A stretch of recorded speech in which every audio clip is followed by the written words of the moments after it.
Work is changing. The question is, are you?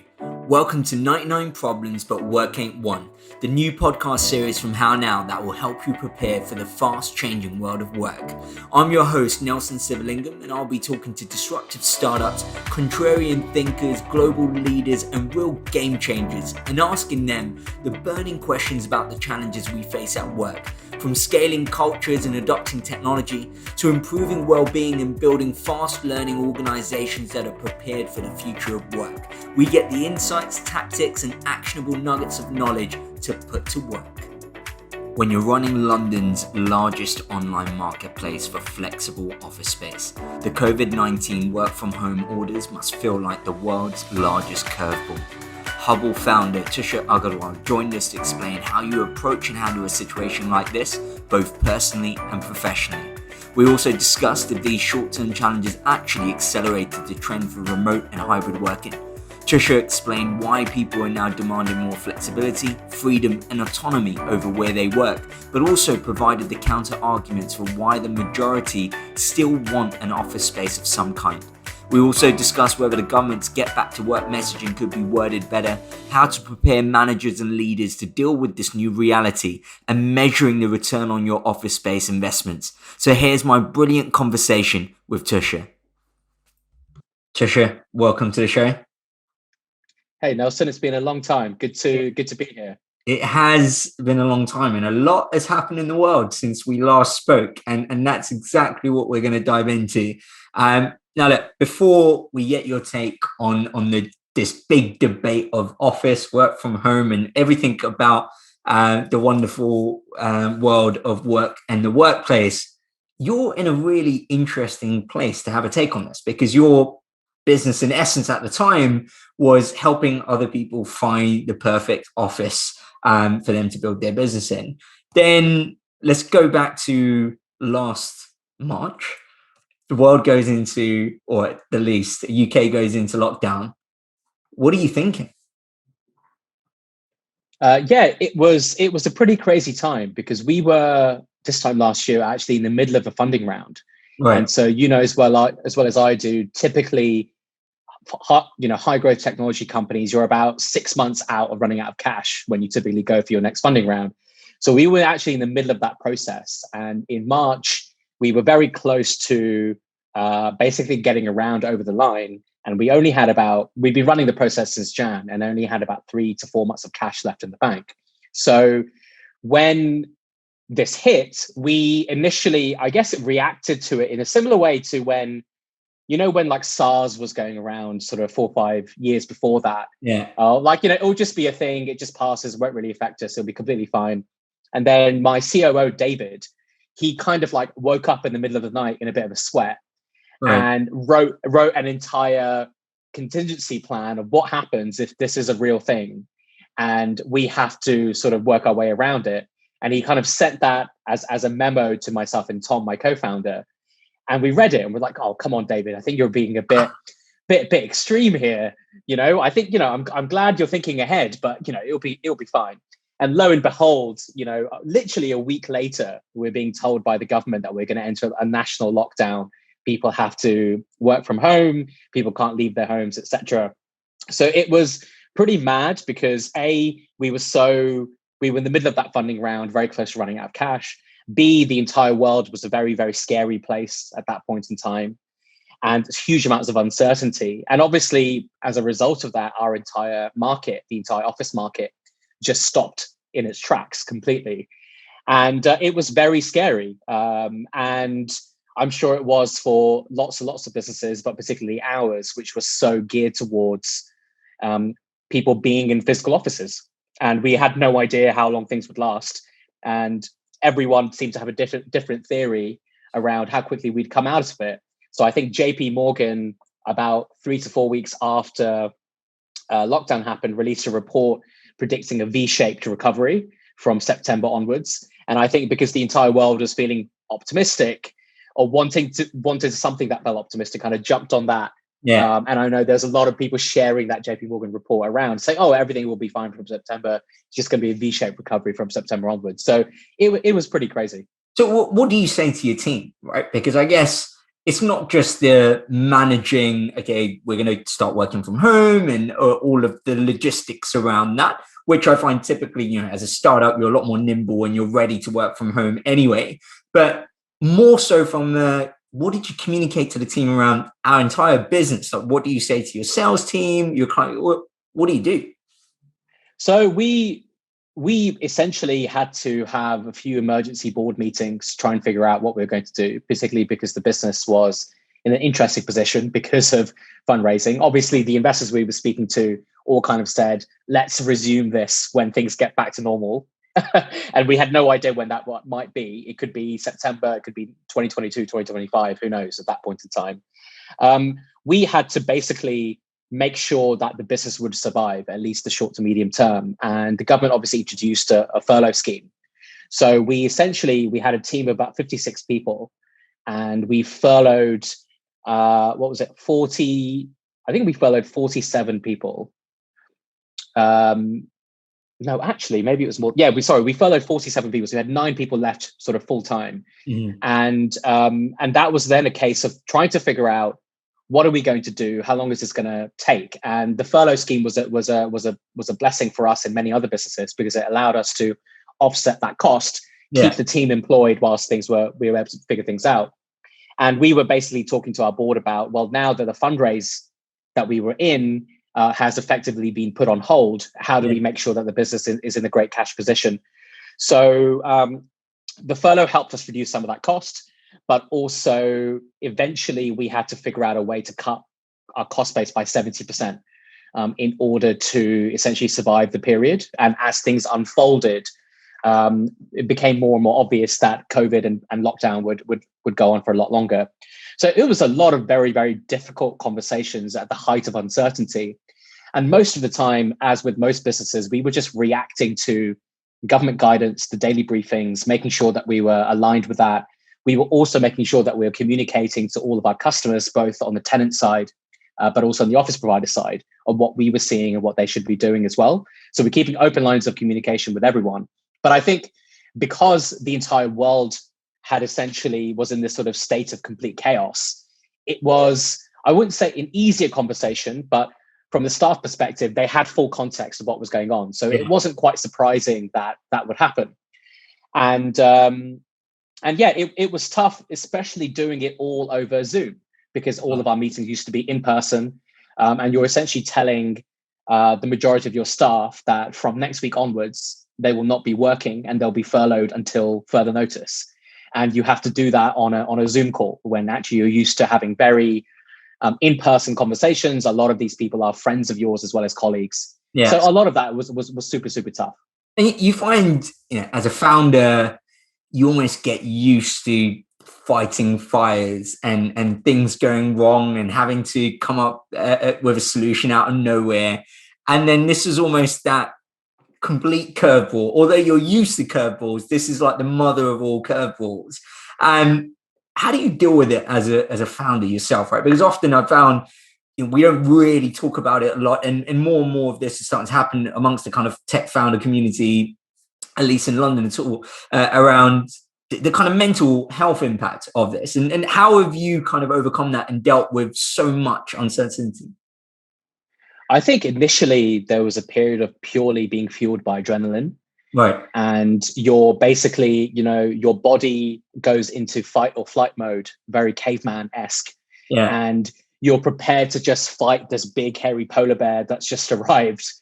And, you'll do anything to survive at all costs. So I think a lot of it was initially just adrenaline-fueled reaction and making sure that the business can survive. There was certainly periods where, it was looking extremely bleak, where, we were about to run out of money. We were conserving cash as much as we could. And we were basically trying to ensure that we had enough cash to keep the business going for longer. But most of our investors and most investors in the market had kind of shut up shop because they were going to wait it out until things got a little bit more certain. So there was times when mentally it was extremely, extremely challenging. I had my management team, David and Tom, who's also my co-founder, to rely on. And we were basically like supporting each other through it. A lot of our board members also were very supportive in having weekly calls or monthly calls just to make sure that things were looking fine and the business could survive. But then it really comes down to friends and family, right? Like, where do you go to in a time of extreme uncertainty, where the business that you've been building for 6 years, which actually was on a really great trajectory, has just been hit by, like you said, the mother of all curveballs. Everything is completely out of control. You're completely powerless. Like, how do you deal with that emotion? And a lot of it was, for me, my girlfriend, supporting me through that, but also just turning to friends and family to get support. But what was even harder is that friends and family were also in very difficult positions, right? Because everyone was hit by this, and people were fearing for their jobs, and people were fearing for their health. So, and people were fearing for the health of their family as well. So it was tough. To be honest, I have absolutely no idea how I got through it. Because objectively, if you were to describe that situation to me, oh, by the way, this thing is going to come in 6 months' time, I turn around and say, I have got no idea how anyone handles it. But, the entire planet somehow managed to get through. And it kind of just shows the resilience of us as society. And I think as a founder, you do, like you said, you do build up a sense of resilience as you go through the years, because you are dealing with curveballs on a daily basis, some of which can become very existential occasionally, where you're like, oh my God, is the business really going to survive this one event, which kind of came out of nowhere? And we'd already been through a couple of those existential events throughout our history, but nothing quite like this. And I think it was just pure adrenaline, really. And so you're considering options throughout this time that we're in lockdown of what to do with the business and where to go. And during that period of time, there is, and still today, there is a lot of conversation, speculation. And I guess taking it a few months back, there was companies like Spotify, announcing that they're going work from anywhere. The role of the office moving forward is being questioned. There's, surveys around employees saying they'll quit if managers ask them to come back to the office. All of this, in essence, isn't just a debate. This is actually has a direct impact on the future of your business, right? And so hearing all of this and the shift that was happening, what were you guys thinking about in terms of what would happen to the bit? What would the new role of the company be in what was now changing in the kind of future of work? Sure, yeah, that's a really good question. I mean, since day one, what we built, Hubble was London's largest online marketplace for flexible office space, right? And flexible office space essentially meant businesses not being locked into long-term leases. And we certainly felt that's where the future was, even back in 2014 when we first launched the business. And as this sort of existential crisis around the purpose of the office was playing out across the entire market and everyone was talking about it, fundamentally what us and our board were talking about was how all of these factors were going to fuel more and more of a demand for flexibility within real estate, right? Mm. And so I don't think there was ever a question in our heads whether the entire office market would just disappear overnight. But there was certainly, or I guess almost a little bit of excitement around, hey, actually, this looks like it's going to hugely accelerate the macro trend that we've already been building the business on, which is every business wanting more and more flexibility in their real estate footprint, people wanting more optionality and more autonomy in where and how they work, and not being locked into long-term commitments. And so when we were talking about with our existing investors who ended up bridging the company, and that's why we're still here today, I spent about 3 to 4 days just sitting on my own in a room, putting together an entire thesis, almost like a PhD paper on what the future of work looks like, and taking some of these trends and playing them out and building essentially a picture of what the world may look like straight after COVID or 5-10 years time. And what was really funny is I spent 3 to 4 days doing that. And I looked at the same thesis that I'd sort of created when we first started the company. And it wasn't particularly different. Yeah. It was all around more and more autonomy and optionality for the individual employee of where they work. It was all about the employer being able to transform their real estate costs from fixed costs into a variable cost. And our vision has always been to create the AWS for the workplace, right? So when you think about what cloud did to physical server space, most companies were limited by their physical servers of what they already had in the building, of how much they could scale the business. And then cloud came along and essentially made that into something which was almost second nature to every business, which was, of course, we can scale up and down, our capabilities as and when we need them. Of course, we can introduce new features upon demand. And our vision has always been to create that for the workplace. And that's really just being accelerated by what's going on at the moment. Yeah. And fundamentally, the debate early on was the death of the office versus Viva la office. It was very binary. Yeah. And what was really interesting about that is, I came out very publicly and said, I'm probably the only office space CEO declaring that the office is dead as we knew it, right? Yeah. And what I meant by that was the understanding that the office is somewhere you go to 5 days a week, 9 to 5. That concept was already eroding pre-COVID. Yeah. But this was certainly an acceleration of that trend. And that's why I said, I think that's true, but there will essentially need to be more and more flexibility in how organizations use Office. And fundamentally, every company will want their own unique blend of working from the HQ, working from home, and working from on-demand spaces, such as local co-working spaces or creative places to do a brainstorm or work from abroad or whatever that is. And that's exactly what employees will want too. And that's what they wanted for the past 10 years or even longer is a bit of more of a bottom-up approach about where and how they work. And what do you think is the case for still having this kind of shared physical space, right? Because one of the options being considered is the complete opposite extreme, which is work from anywhere. But in essence, what we're saying is you work from home or anywhere other than a shared physical space or office that that the business owns or the business is leasing out. So what do you think is the counter case for that? Why do you need a shared physical space? So it's a really, really interesting question. So we ran a survey back in September last year, which surveyed over 1,000 employees of mostly small, medium-sized businesses across the UK. My favorite stat from that survey, and there was hundreds of stats, my favorite stat was 70% of people found working from home a positive experience, but also exactly 70% of people still wanted an office of some sort. Right. And when you dug in deeper as to why that was, it was really summarized by what we are now starting to call internally at Hubble the 3 C's, which are collaboration. So whilst people can collaborate online using remote tools, and there's plenty that we've been doing for the past 12 months, people prefer generally to collaborate in person. Fundamentally, we're humans. We know that 70% of communication is nonverbal. And so really via Zoom call, you're only sometimes getting 30% of that communication. Right. And collaboration between colleagues a lot of the time is based upon bonds, a feeling of belonging, a feeling of having a trusted space. And a lot of collaboration happens in between the workshops. If you're running a workshop, that's kind of stimulated everyone's brains, and then they all go off for lunch, and they actually may have their best ideas over lunch. Yeah. And then they'll come back, and then actually they'll change everything.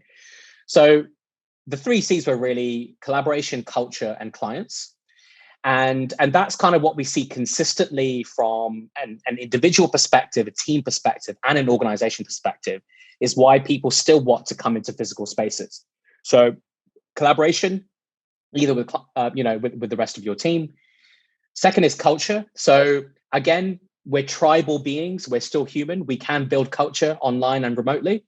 But if you think about online dating, there's been a lot of online dating that's been happening for the last 12 months. So people are doing like FaceTime calls and Zoom calls, but you can't really date someone until you've met them in person, right? Like that's fundamentally true. Yeah. And lots of people have pen pals and remote friends, but they know that one time of year where they get together wherever they are, they'll always remember that as a memorable experience, and they'll form like a real human bond, because we're fundamentally just animals, right? Yeah. Yeah. So I think again, from an organization, individual perspective, culture of the business, I don't think that requires everyone being in Monday to Friday 9 to 5, but it does require having rituals and occasions where people do get together and form those bonds within the company. And the third thing is really clients. And again, it goes back to how do you win a client or a customer? Typically, you win them by building trust. And of course, you can build trust online via documents, Zoom calls, etc. But some people prefer to build that trust over a lunch or a drink or a breakfast. And we're starting to see more and more companies want to meet clients in person if they can, whenever the restrictions lift, and that will be their first preference. Even though there'll probably be more remote client meetings than there ever were before in a post-COVID world, I think people will still want to meet in person if they can to kind of get that deal over the line. And there is also, I think, will be a bit of an arms race where if you're trying to secure a client deal, your competitor is taking them out for lunch and you're waiting to schedule a Zoom call.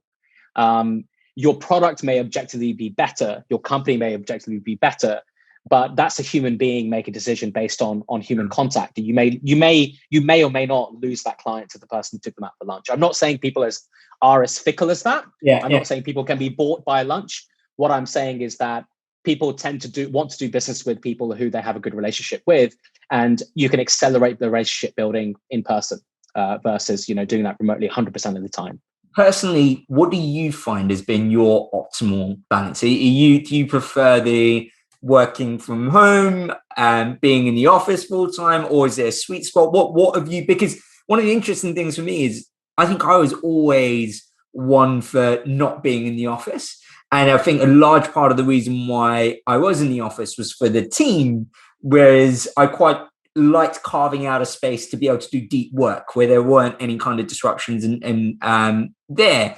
But I feel like I've kind of come around to it. So when we went into working from home initially, I was like, this is great. I can focus, get my head down, do stuff with less distractions. But I've now come around to, I almost feel like the lockdown period has made me realize even more the value and importance of that shared physical space, because it doesn't matter how many orchestrated Zoom calls you have, the unplanned interaction that you have just being in the same space can't be recreated online. So I find myself moving back in the direction of the office, but it'll be interesting to hear your take.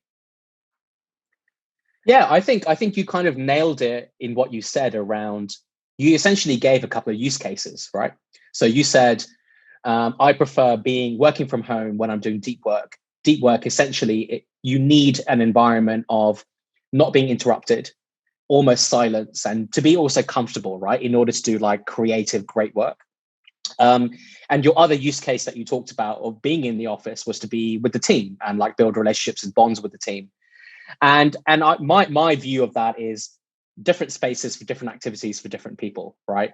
And so when you are wanting to do deep work, then, and this is, I guess the question was around, what is Hubble doing?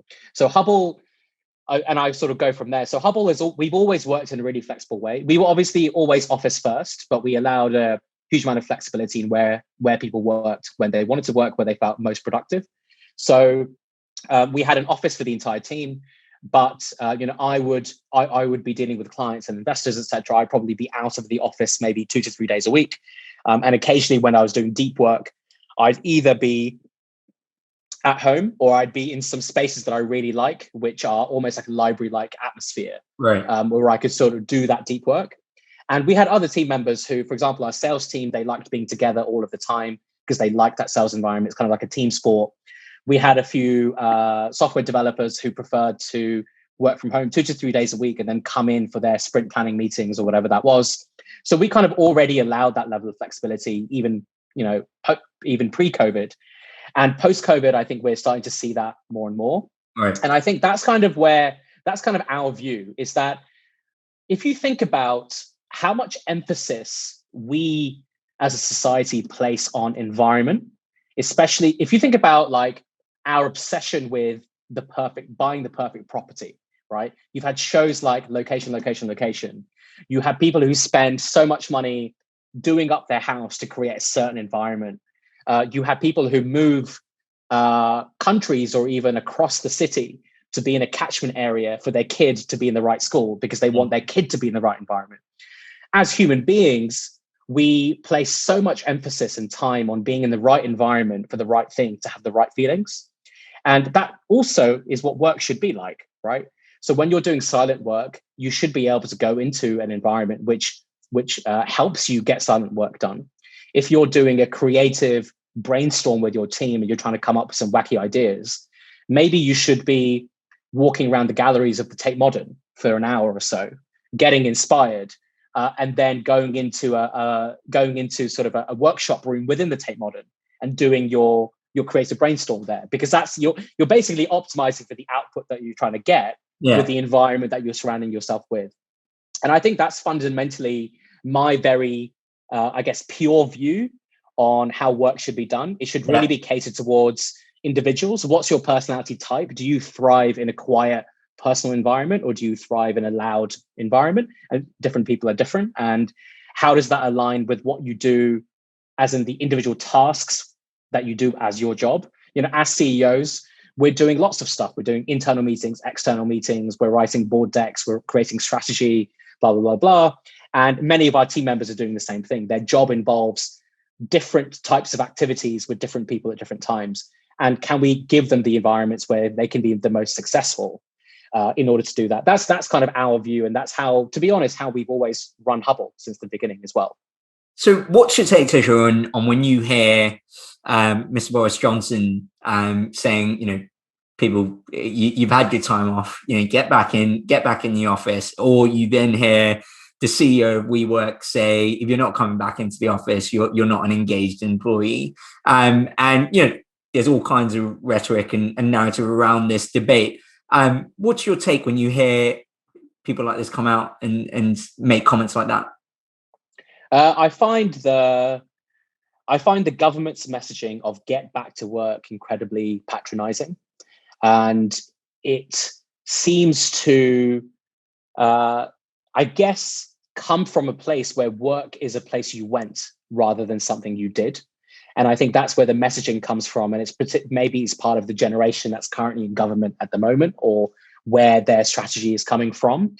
But if you think about it on the face of it, I've never seen the levels of innovation that we've seen as a human race in the last 14 months in such a short period of time. I've never seen that level of innovation. The amount of businesses that we've seen pivot, the amount of businesses that we've seen do something completely different to what their business was before in order to survive COVID, whether that's a pub trying to figure out how they're going to be a really high volume takeaway service, right? Or whether that's a travel business trying to figure out how they can become a SaaS platform. And whether that's the three largest pharmaceutical companies in the world creating a vaccine in 10 months, that typically takes about 10 years to create, right? And on top of that, you've got entire governments that we've been dealing with an unprecedented crisis that no one in government has ever seen. And most of them have been working remotely too. So I don't like, and I don't think that the government is going to be successful with a message which says get back to work. I can understand why they say it, and I can but I think words matter, and they should pick the right wording. And fundamentally, the government has got a lot of agendas at the moment, right? So one is the Build Back Better agenda, which is all about economic recovery. The other agenda is the Levelling Up agenda, which is all about making sure that regions outside of the Southeast and London can see the same levels of economic growth as London and the Southeast. So actually, they should be using flexible working and the ability for people to work flexibly or even in a hybrid way to actually achieve those outcomes. Because if the government is promoting that message, then you're essentially encouraging London-based companies to hire non-London-based staff, and they don't have to move to London and incur, the high living costs of being in London. And that money goes straight to the regions, and they spend that money in the regions, and that starts to regenerate that region without companies having to build physical office spaces there. And also, flexible working increases the level of employment in the economy as well, because many people fundamentally, there's a market failure in matching supply and demand with respect to jobs, because there's something blocking that person from being able to have that job. Perhaps it's a recent mother who, they've finished their maternity leave, but they want to work from home 2 to 3 days a week for childcare. And the other 2 days a week, they can come into the office. And you'll have a lot of employers who are unwilling to be that flexible because they require everyone to come in Monday to Friday, 9 to 5. And so if you have a government which encourages that policy and an employer that listens, then that recent mother will have a harder time finding a job, right? And so I find that messaging quite patronizing. I think fundamentally what we've learned is that autonomy, optionality, and flexibility about where we work, as long as the work is getting done, is the best for the economy, it's best for employers, and it's best for employees. It's how do you, I guess you've probably had this challenge yourself, and a lot of conversations we have is almost around the leaders and managers of these businesses are not prepared for managing a team that's working in this new hybrid environment, right? Because and I know you guys have spoken about this at Hubble, this idea of getting people into the office because you don't essentially trust them. And that's, there's an old school of management where it's, I need to see you at your laptop working for me to believe work is actually happening. And it's almost, how much of this do you think we can solve from just better preparing our managers and leaders to deal with this new reality? I think it's really a root cause of a lot of companies and employers wanting to get people back in, because their management techniques pre-COVID depended upon presenteeism. So they're measuring productivity over presenteeism. So they're measuring presenteeism over productivity. They're measuring hours over output. And a lot of that is to do with, there is a bit of a generational gap. So you have leaders of some businesses which come from a generation where that's true. And if you think about the root cause of that mentality, it's really the Industrial Revolution, where you had workers in factories and you were physically clocking in and out, right? And a worker in a factory was yet just another factor of production that would make the machinery work. And if they weren't there, the machines don't work. And that's just simply not true anymore. We don't, we had the Industrial Revolution 300 to 400 years ago. Now we've had the Information Revolution. And there will, of course, be some jobs. You've had the founder of Pimlico Plumbers, who's been a very vocal advocate of people coming back to work. And from a plumbing perspective, I get it. You can't be a plumber if you're not willing to go to people's homes and do the plumbing. So I think there's certainly certain categories of jobs where you just can't do it. My mum was a teacher, and she was doing remote teaching for quite a while, and she still prefers in-person teaching, and she would always prefer to go in and teach kids in that way. And I think many teachers are the same. But for knowledge-based workers that are primarily working off of computers and laptops, managers and companies need to find ways to measure performance in the right ways. And I think what will happen is that the companies who are measuring performance in the right ways, so where the stuff is getting done, whether it's high quality, will be the ones that win the war for talent. And there is now a global war for talent. The smartest people in the world, as location becomes less and less of a factor around employment, will have their pick of companies that they can choose to work for. And employers will have to create policies in which that they can hire those people, and those people will be happy. So I think over time, you'll just see attrition at companies that are continuing to measure presenteeism over productivity or hours over output.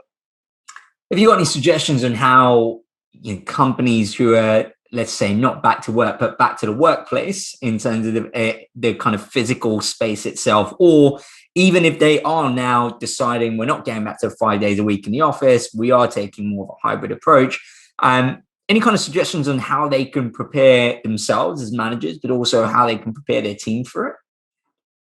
Yeah, absolutely. I think a lot of the preparation has been kind of done in the last 12 to 14 months. So I think the best management techniques for running a hybrid organization is actually having a remote first mentality. So you essentially still run the company as if the company is remote. And when people are physically in the office or meeting together, that's an added bonus, or that can sort of create better outputs as a result in some of those instances.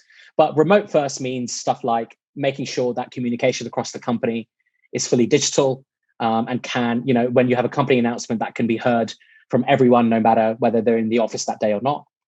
A lot of it depends on having the right tooling to make sure that you're measuring the right things, having the right processes, such as, are you measuring productivity based on individual objectives and whether people hit those objectives, or are you measuring them based on a gut feeling of I like this person, I don't like this person, which is actually how a lot of management is done.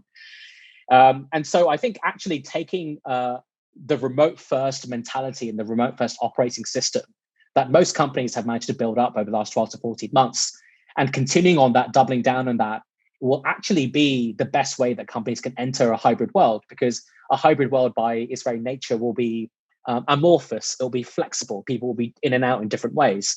But that shouldn't be affecting whether you can run the company or not, as long as you can communicate with everyone in the right way. What will be interesting is, and this is what we're hearing a lot about at the moment, is how people do meetings. Right. So lots of companies are trying to figure out, how do we do hybrid meetings? So some of them are saying, we're happy to do hybrid meetings only in these rooms that have the right equipment. So, and a lot of our clients, which is the flexible office providers, are actually creating Zoom rooms within their buildings. So you can have hybrid meetings that are high quality, very, very dependable, very reliable. And some other companies are saying, well, no, we will never have hybrid meetings. Our meetings will either happen fully remotely or fully in person. And if they're in person, then we'll give people notice of at least 24 hours, 48 hours, whatever it is, that they need to be there. So that's still to be worked out. But in general, I think the hybrid approach is going to be the best approach for every business, because it will give people the best of both worlds. It will give the benefits that we've all had from remote working and the benefits of being in the office and together. But the risk is that if you don't do it properly, if you don't put the right processes, policies, and tools in place, then you could have the worst of both worlds. And I think that's where some of the fear is at the moment. Do you find, interesting enough, up until recently, right, the office was a given. And I doubt most businesses ever questioned, do we get an office or not? And it's almost one of those expenses that I don't know whether many companies ever looked at the return on investment of an office and whether they even looked at it in that way in terms of building a business case for should we have it or not. And I'm just curious now, just listening to you, I was like, this point, you never questioned this amount of money we're going to put to the offices. Is there a return on investment? And just hearing you talk about measuring different things, and now it might actually become a common practice for you to measure the impact of having a office or physical shared space and seeing whether that does improve productivity and performance or not. Did you get much of that before when people were coming to you looking at a space? Was there like a measure of ROI around the space and therefore I can spend X amount? I think the measure of ROI was always implicit because, like you said, it was a given, right? The office was a given. What people were measuring, and this is where sort of the flexible office revolution came from. And to put some stats on this, back in 2014, when we launched the business, only 0.5% of total office space worldwide was flexible. So 99.5% of all office space, you had to sign a 3, 5, 10-year lease on occasion. And so that was a very large fixed cost for most businesses. And that flexible workspace revolution that you've seen in the last sort of 5, 10 years, that went from 0.5% in 2014 to 7% at the beginning of 2020. And it's forecast to be 30% by 2030. So, and the reason why that is happening is because businesses are trying to transform as many costs as they can from a fixed cost into a variable cost. So that essentially allowed real estate to become a variable cost that would flex up and down with their headcount. So say we spend £1,000 per person per month, we've got 50 people, we know that we're going to spend £50,000 per month. Right. But if our team grows to 100 people in 6 months' time, we'll know we'll spend £100,000 a month in 6 months' time. But what people used to have to do then is forecast their entire hiring plans for the next 5 years, and then basically get an office based on what the largest number was, and then kind of wait until the headcount grew. Yeah. So I think office has always, we started to see office be looked at as a variable cost, and we certainly do that when we're forecasting our own financial plans. Yeah, and we essentially forecast on a per head basis. What has been really interesting is we're now starting to hear companies look at their per person per month office cost and figure out whether that can be reallocated. So on average, most businesses in London spend about £500 per employee per month on giving them access to the office. And now lots of employers are trying to figure out, okay, we're probably going to keep that cost at 500. We don't want to lower that cost, but perhaps we can reallocate that £500 in a better way Yeah. to be more efficient for both the employer and for the employee. So take, for example, that the employee wants to work a few days in the office, a few days in an on-demand workspace, and a few days at home over the course of the month.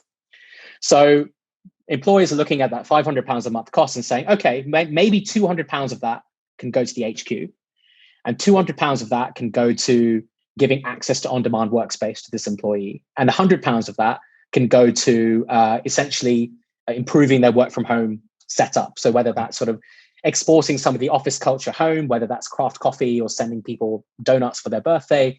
And I think what may happen eventually if work from home becomes a real more permanent thing, it might be contributions to running costs of working from home. So maybe contribution to the broadband bill or the heating bill or whatever that is. So I think there's going to be this really interesting dissection of the per head cost of the office to see whether it can be reallocated. And really, you were talking about Hubble, we've been a flexible office marketplace for the last 5-6 years. We've been spending the last 6 months or so evolving that business for the future of where we work. And new Hubble will be all about reallocating that £500, so for the most efficient way. So as an organization, can we help you configure the ideal blend of working from the HQ on demand at home? And then we can actually help you reallocate that spend across all those 3 buckets and then see how that works and then be able to optimize that on a monthly basis. And that really helps us go closer and closer to that vision that we had of being the AWS for the workplace. Sounds super exciting, Tushar. This is now the final part of the show, mate. The quick fire questions. I'm going to throw some questions at you as quickly as possible. Give me your answer. Let's start off with, what do you know now that you wish you knew at the start of the pandemic? That we'd still be here a year later. No one had any idea we'd be. Most people were like, "Oh, we're still going to be locked down in March 2021." No, absolutely not. Of course we were. We're in even worse lockdown in March 21 than we were in March 2020.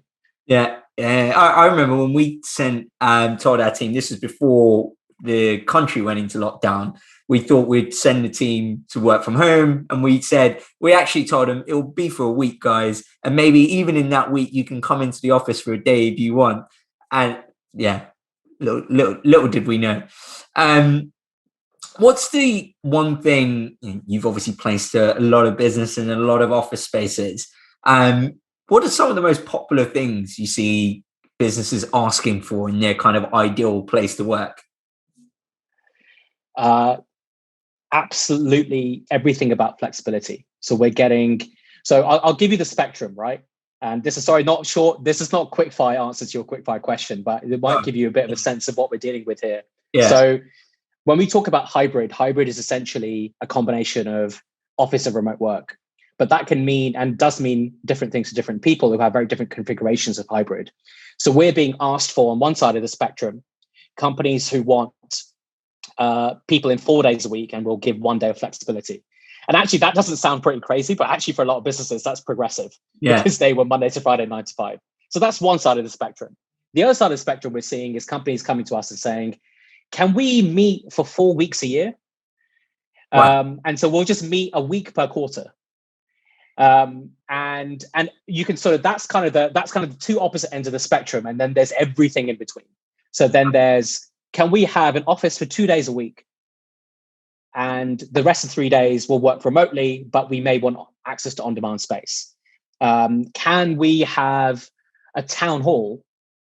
Can we have access to a town hall once a week so we can do our weekly company town hall?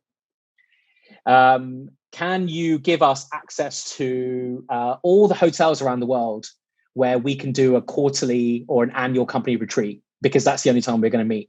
Yeah. So we're seeing every company be very, very creative in thinking about how they're going to work, where they're going to meet physically, being very deliberate about meeting physically, and then trying to find exactly the right configuration of space to make that work.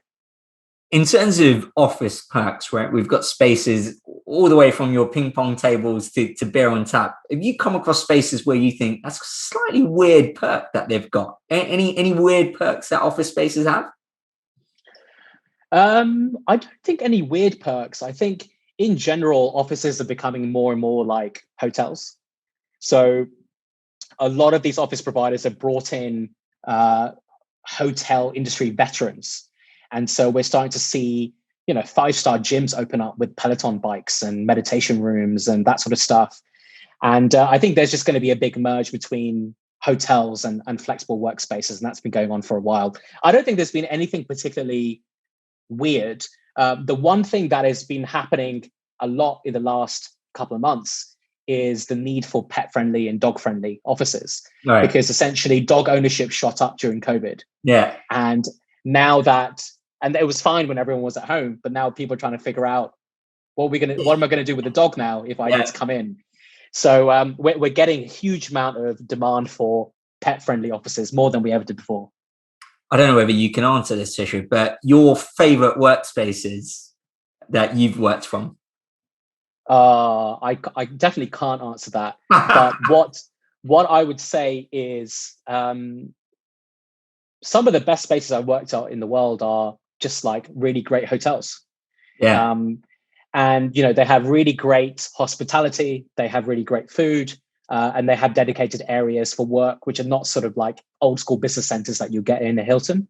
Yeah. And there's lots of hotel groups that are really embracing people just wanting to hang out and work.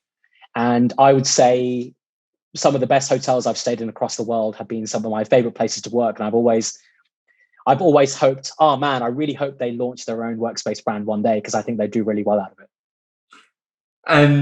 What's the best nugget of wisdom that someone's given you about building a great place to work? The best nugget of wisdom, that is a interesting one. I think for me, everything just comes down to trust. And it's actually less about the physical workplace.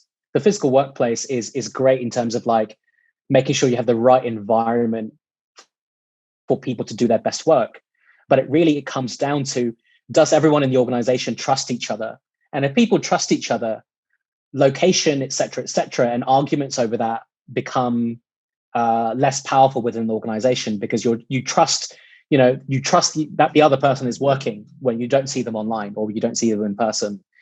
You trust that this other thing is happening and that it will get done by the end of the week, even if you don't speak to that person for a week. So I think it fundamentally all comes down to trust. And there's this really great book that I was recommended called The 5 Dysfunctions of a Team, which is all about fundamentally building trust within organizations. And I think for me, that's always number one, not just within organizations, but within, friends, family. I think the entire world just runs on trust. On that note, Tushar, as always, great to speak to you, my friend, and thanks for coming on the show. Absolutely. Thank you so much for having me. And that's a wrap. I found that conversation with Tushar incredibly insightful, and I'd love to know if anything you've heard today has changed your view on hybrid working. Do let me know, or the How Now team, through the links in the description. That's also where you'll find Tushar and Hubble's details, links to the show notes, and everything else you need to know. If you enjoyed this episode, please do think about subscribing, sharing, leaving us a review, or telling a friend. It goes a long way in helping the show grow. Thanks, and see you next time.